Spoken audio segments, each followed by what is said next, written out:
है फरवरी 1948 की और लोकेशन करीब वही थी जहां MH370 2014 में 1948 की और लोकेशन करीब वही थी जहां MH370 2014 में आखिरी बार रेडार पे देखा गया था, यानी कि स्ट्रेट ऑफ मलाक्का। ये जगह मलेशिया और इंडोनेशिया के दरमियान ये बात है फरवरी 1948 की और लोकेशन करीब वही थी जहां MH370 2014 में आखिरी बार रेडार पे देखा गया था, यानी कि स्ट्रेट ऑफ मलाक्का। ये जगह मलेशिया और इंडोनेशिया के दरमियान एक पतली सी समंदरी पट्टी है जहां से दुनिया के हजारों बहरी जहाज गुजरते हैं। उस दिन मौसम बिल्कुल खामोश और हवा आम दिनों की तरह बिल्कुल पुरसुकून थी। इसी रास्ते पर अमेरिकन और ब्रिटेन के कई बहरी जहाज सफर कर रहे थे। सब कुछ नॉर्मल चल रहा था, लेकिन अचानक वहां मौजूद कई शिप्स के रेडियो को एक अजीब सा सिग्नल मिलता है। जेम टीवी की वीडियो मिलने वाला अजीब सिग्नल मोर्स कोड फॉर्मेट में था। मोर्स कोड कम्युनिकेशन का एक ओल्ड स्कूल तरीका जरूर है, लेकिन ये आवाज वाले मैसेजेस से कहीं ज्यादा रिलायबल होता था। नॉर्मली रेडियो पर अगर आवाज ट्रांसमिट की जाए तो वो डिपेंड करती है डिस्टेंस, एटमॉस्फेयर में मौजूद रुकावटें जैसा कि फॉग, डस्ट और ह्यूमिडिटी और लाइन ऑफ साइट पे। और जब रुकावटें होती हैं तो ऑडियो मैसेज पूरी तरह से रिसीवर तक नहीं पहुंच पाता, या तो वो फेड हो जाता है या रिसीवर एंड पे काफी डिस्टॉर्शन के साथ पहुंचता है। इसके बरक्स मोर्स कोड डॉट्स और डैशेस का एक कॉम्बिनेशन होता है जिसको रिसीवर एंड पे डीकोड करके इंग्लिश का पूरा सेंटेंस बनाया जा सकता है। इस मैसेज का सबसे बड़ा फायदा होता है कि इसको हजारों किलोमीटर दूर तक एटमॉस्फेयर की रुकावटों के बावजूद भी भेजा जा सकता है। उस दिन मलाक्का स्ट्रेट पे शिप्स को जो मोर्स कोड मिला था उसकी शुरुआत कुछ इस तरह की थी। 3 डॉट्स, 3 डैशेस और फिर दोबारा 3 डॉट्स, और यही पैटर्न 2 मर्तबा रिपीट हुआ और आगे डॉट्स और डैशेस का एक लंबा सिलसिला लिखा था। मोर्स कोड से इसको डिकोड किया जाए तो शुरुआती हिस्से का मतलब है SOS SOS। पूरे मैसेज की ट्रांसलेशन कुछ ऐसी बनती है। SOS SOS steam ship SS Ourang Medan की तरफ से दरखास्त है कि शॉर्ट वेव वायरलेस वाले जहाज डॉक्टर से रब्ता करें फौरन। ये था रिसीव होने वाला पहला मैसेज। उसके बाद बगैर किसी इंतजार के दूसरा मैसेज आता है और उसकी ट्रांसलेशन कुछ ऐसी थी। गालिबन सेकंड ऑफिसर मर चुका है, क्रू के दूसरे अफराद भी मर गए हैं, मेडिकल मशवरा ना दें, SOS जंगी जहाज से फौरी मदद की दरखास्त है।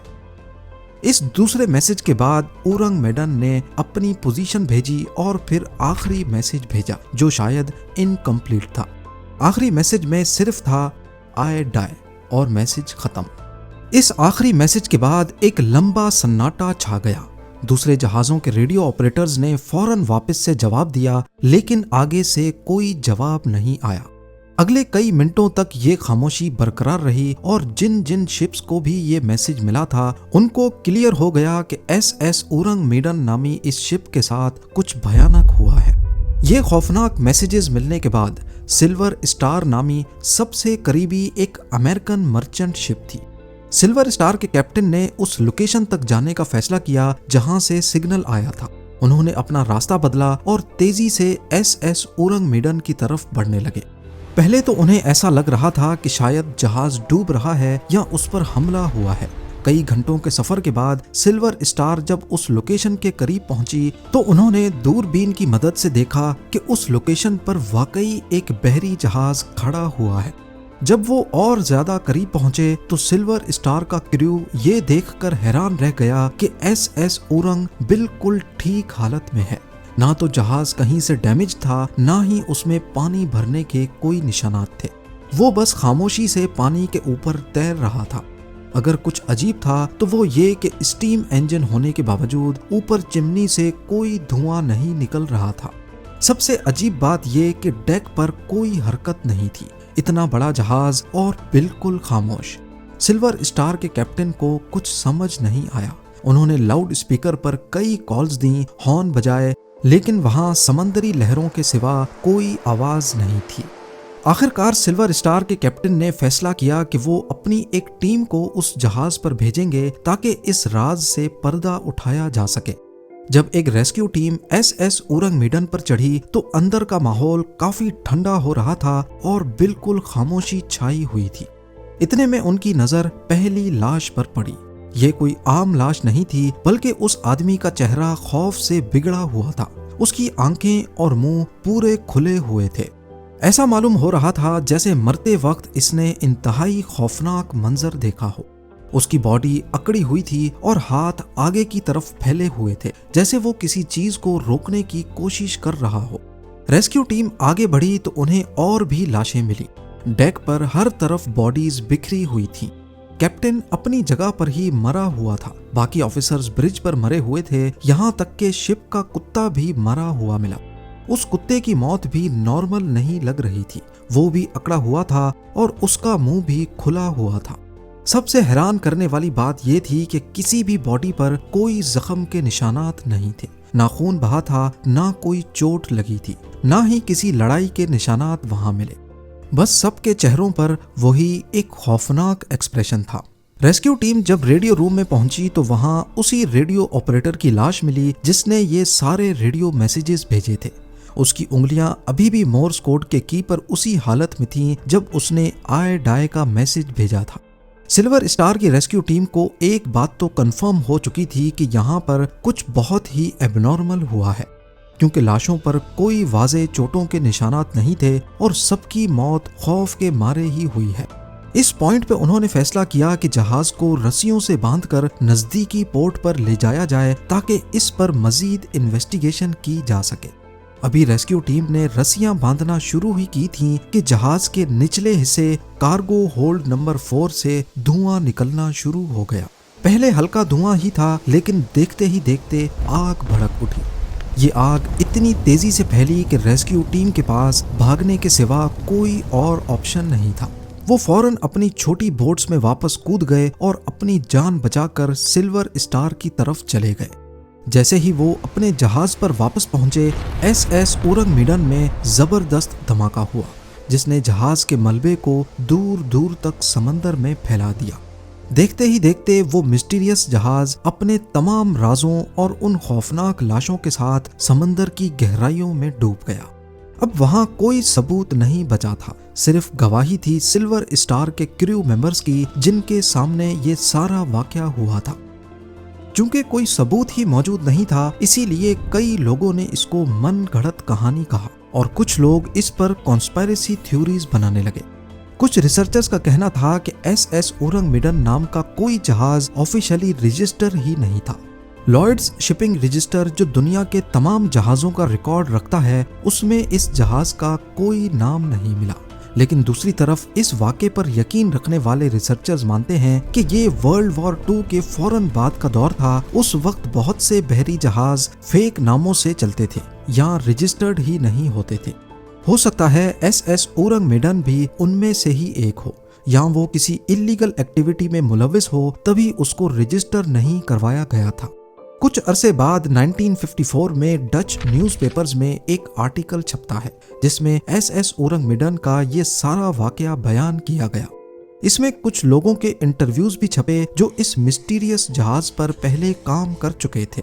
इनमें कुछ क्रू मेंबर्स थे जिनका कहना था कि उरंग मीडन इलीगल गुड्स स्मगल करने के काम में आता था, इसीलिए शायद इसको रजिस्टर नहीं करवाया गया था। उनके बयानात से जब जहाज के मालिक को ट्रेस करने की कोशिश की गई तो सबूतों की कमी की वजह से मालिक का भी पता ना लग सका।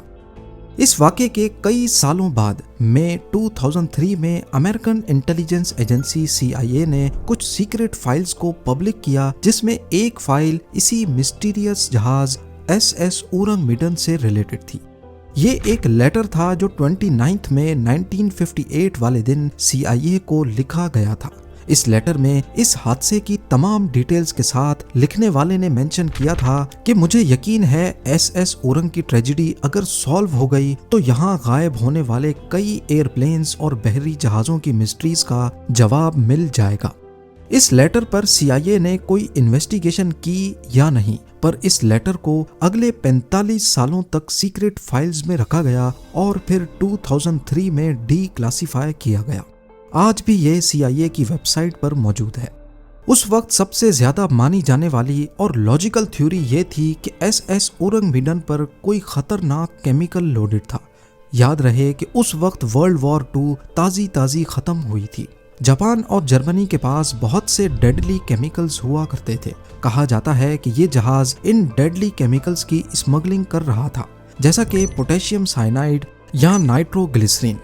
एक्सपर्ट्स के मुताबिक अगर समंदर का नमकीन पानी पोटेशियम साइनाइड के साथ मिल जाए तो उससे बेहद जहरीली गैस निकलेगी। ये इंसान की लंग्स में जाकर केमिकल रिएक्शन करती है और दम घुटने से फौरन मौत हो सकती है। इस थ्योरी से ये बात साबित होती है कि वहां से मिलने वाली बॉडीज पर कोई जख्म क्यों नहीं थे। नाइट्रोग्लिसरीन की बात की जाए तो वो एक एक्सप्लोसिव केमिकल है। अगर उसे सही से स्टोर ना किया जाए तो वो अपने आप भी फट सकता है। हो सकता है रेस्क्यू टीम ने जो आग देखी वो इसी केमिकल का नतीजा थी।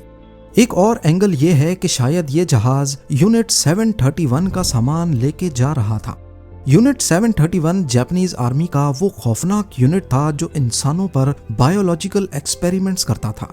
जब अमेरिकन इंटरवेंशन के बाद जापान जंग हार गया तो अमेरिका ने उनके साइंटिस्ट को अपने पास शिफ्ट करना चाहा। हो सकता है कि ये जहाज वही सीक्रेट बायोलॉजिकल वेपन्स या केमिकल्स लेके जा रहा हो और रास्ते में लीकेजेस की वजह से पूरा क्रू मारा गया।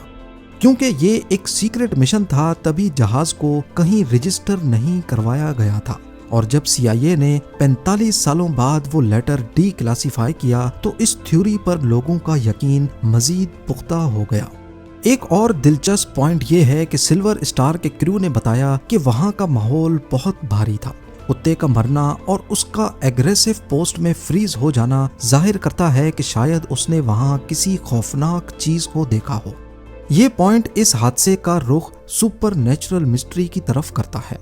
SS ओरंगमीडन की हकीकत आज भी समंदर की गहराइयों में कहीं दफन है। हम सिर्फ अंदाजा लगा सकते हैं। अगर हम लॉजिकल होकर सोचें तो केमिकल लीक थ्योरी सबसे ज्यादा स्ट्रॉन्ग लगती है। जापानीज वॉर क्राइम्स के केमिकल्स, उनको स्मगल करना और सेफ्टी की कमी ने उन बेचारे सेलर्स की जान ले ली। ये वाकया दुनिया के उन चंद वाकयात में से एक है जो हमें याद दिलाता है कि समंदर अपने अंदर कितने राज छुपाए बैठा है। आज भी जब जहाज स्ट्रेट ऑफ मलाक्का से गुजरते हैं तो पुराने सेलर्स SS ओरंगमीडन की कहानी याद करते हैं। ये कहानी हमें बताती है कि इंसान चाहे कितनी भी तरक्की कर ले, नेचर और किस्मत